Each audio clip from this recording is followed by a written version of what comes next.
বসুদেব সুতং দেবং কংসচাণূরমর্দনম দেবকী পরমানন্দম কৃষ্ণং বন্দে জগদ্গুরুং। সকলকে আন্তরিক শুভেচ্ছা ও নমস্কার জানাচ্ছি। শুরু করছি আজকের অনুধ্যান। বিষয় গীতার বাণী, একালের যুব সমস্যার সমাধান। প্রথমেই আমরা দেখব গীতা বলতে কি বোঝায়। গীতা শব্দটি একটি সংস্কৃত শব্দ, এর অর্থ সঙ্গীত। ভগবান কুরুক্ষেত্রের যুদ্ধক্ষেত্রে এই সঙ্গীত গেয়েছিলেন, তাই একে বলে ভগবদ গীতা, শ্রীমদ্ ভগবদ গীতা।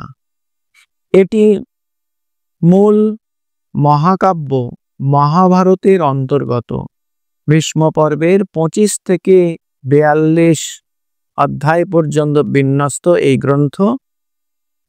এটি কাব্যাকারে এবং কথোপকথনের ভঙ্গিতে রচিত হয়েছে। ভগবান শ্রীকৃষ্ণ এবং অর্জুনের কথোপকথনের মধ্য দিয়ে শ্রীকৃষ্ণের বাণী এখানে প্রকাশিত হয়েছে। আধুনিক ভাষায় একে জীবন সংহিতা আমরা বলতে পারি, a guide book of life management. আবার বলতে পারি এটি মানবীয় সম্ভাবনার প্রায়োগিক বিজ্ঞান।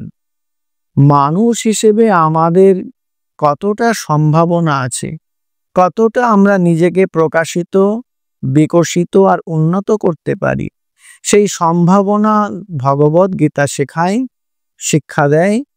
আর আমরা কেমন করে সেই সম্ভাবনাটাকে আমরা নিজের জীবনে প্রকাশিত করব, সেটিও ভগবদ গীতা শেখায়। এটিকে আমরা ক্রাইসিস ম্যানেজমেন্টের একটি গাইড বুকও বলতে পারি। আবার বলতে পারি এটি যেন a book of art of living. আমরা কেমন করে জীবন যাপন করব, ভগবান শ্রীকৃষ্ণ সেই জীবন যাপনের কৌশলটি এখানে শিক্ষা দিয়েছেন।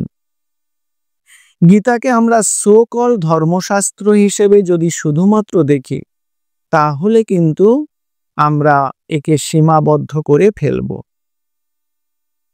এটি আসলে জীবনের সংহিতা, যা আমাদের মহত্তর জীবনের পথ দেখায়, জীবনের পূর্ণতার নিশানা দেখায়। এটি সার্থক জীবনের পথপ্রদর্শক। সমস্ত সমস্যার সমাধান এটিতে আছে। গীতা নবীন প্রজন্মের নরনারীদের যেন একটি প্যানাসিয়া। আমরা অনুশীলন করি না বলে, জানি না বলে এর গুরুত্ব সম্পর্কে অবহিত নই। জীবন পথের বাঁকে বাঁকে আমাদের কত রকমের সমস্যায় না পড়তে হয়, বিশেষ করে ঝঞ্ঝা সংকুল যৌবনে। কিন্তু এর সমাধান নেই এই বিষয়মুখী বা জগৎমুখী শিক্ষায়। স্কুল কলেজে যে শিক্ষা দেয়া হয়, তাতে আমরা জগতের সবকিছুই খুঁটিনাটি খবর রাখতে পারি, শুধু নিজের খবরটা আমরা রাখতে পারি না। শুধু নিজেকে কেমন করে আমরা পরিচালনা করব, সেটাই আমরা জানি না। দুনিয়াকে আমরা স্টাডি করি, কিন্তু নিজেকে কোনো খোঁজ নেই না। গীতা আমাদের আত্মমুখী শিক্ষা দেয়, যা আমাদের জীবন পথের যথার্থ পাথেয়। আমরা যখন বিপন্ন হই, যখন চ্যালেঞ্জের মুখোমুখি হই, যখন আমরা নানা রকমের ব্যাড ইমোশনের কবলে পড়ি, যখন আমরা হতাশায় ভেঙে পড়ি, তখন গীতা আমাদের পথ দেখায়, গীতা আমাদের সাহস দেয়, গীতা আমাদের শক্তি দেয়। গীতা সম্পর্কে সাধারণের ধারণা এই যে এটি তো লোকে পড়ে পরকালের প্রস্তুতি হিসেবে পারের কড়ি পাওয়ার জন্য, স্বর্গ বা মুক্তির উপায় হিসেবে লোকে গীতা পড়ে। কিন্তু গীতায় জীবন থেকে সরিয়ে নেওয়ার শিক্ষা দেওয়া হয় না। গীতা জীবন থেকে পালানোর কথা কখনোই বলে না, বরং বলে জীবনটাকে সফল করে তোলো, জীবনটাকে সমৃদ্ধ করো, সার্থক করো, এই জীবনটাকে সুখ ও স্বাচ্ছন্দ্যময় করো, আনন্দময় করো। এসবের যথার্থ দিশা কিন্তু গীতাতে আছে। গীতায় জীবনের যথার্থ গাইড বুক, জীবনের পূর্ণ প্রভাতে এটি পড়তে হয়। আমরা যদি কোথাও কোনো অজানা জায়গায় বেড়াতে যাই, তাহলে যাবার আগে আমরা সেখানে সমস্ত সুলুক সন্ধান জানার জন্য আমরা গাইড বুক পড়ি, আমরা নানা জায়গা থেকে গাইডেন্স নিই। কিন্তু কখনো এমন করি না ভ্রমণ শেষে বাড়িতে ফেরার পরে আমরা কোনো গাইড বুক পড়ছি, এমন তো করি না।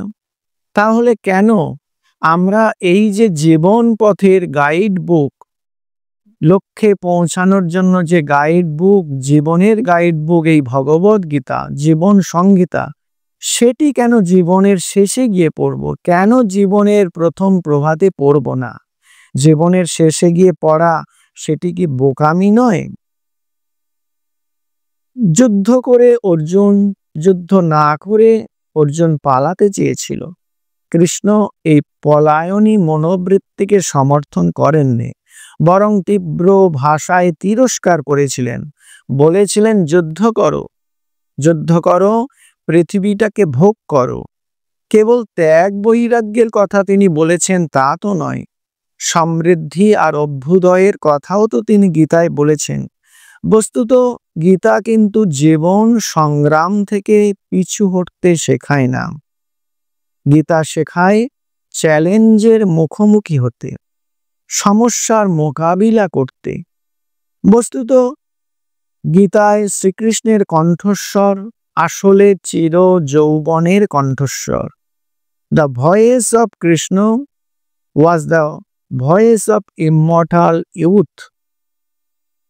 গীতায় শ্রীকৃষ্ণের কণ্ঠস্বর চির যৌবনের কণ্ঠস্বর। আজকাল যারা মোটিভেশন স্পিচ দেন, যারা খুব পপুলার স্পিকার, তারা নিউ জেনারেশনের উদ্দেশ্যে যেসব কথা বলে, নতুন প্রজন্মের ছেলেমেয়েরা গোগ্রাসে গিলে ফেলে। কেননা তাতে আছে আশার কথা, জীবন পথের দিশার কথা, অন্ধকার থেকে আলোতে ফেরার কথা। কিন্তু যখন আমরা গীতার কথা বলি, তখন একালের নরনারীরা ভ্রু কোঁচকায়। তারা ভাবে যে আবার গীতা, গীতা পড়লে যেন মানহানির সম্ভাবনা আছে। ও তো একটা ব্যাকডেটেড বস্তু, সেকেলে জিনিস, কতদিন আগে বলা হয়েছে, সেটি এখন পড়ার মানে কি? আমরা এই রকম মনে করি। অথচ আমরা জানি না ওদের বক্তব্যের মাল মশলার, মোটিভেটরদের বক্তব্যের মাল মশলার অধিকাংশটাই ভগবদ গীতা থেকে আমদানি করা।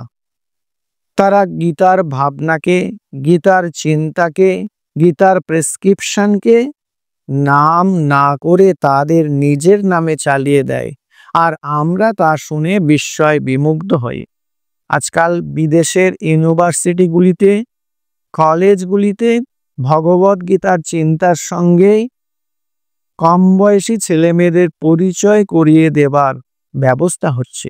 কেন হচ্ছে না, আজকের আমরা নানা রকমের সমস্যায় ভুগছি।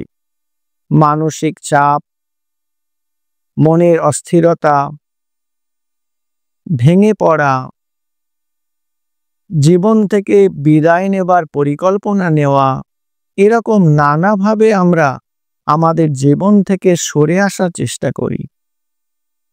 কিন্তু ভগবদ গীতা আমাদের এই রকম অবস্থা থেকে উন্নতির পথ দেখায়, এরকম অবস্থা থেকে প্রেরণার পথ দেখায়।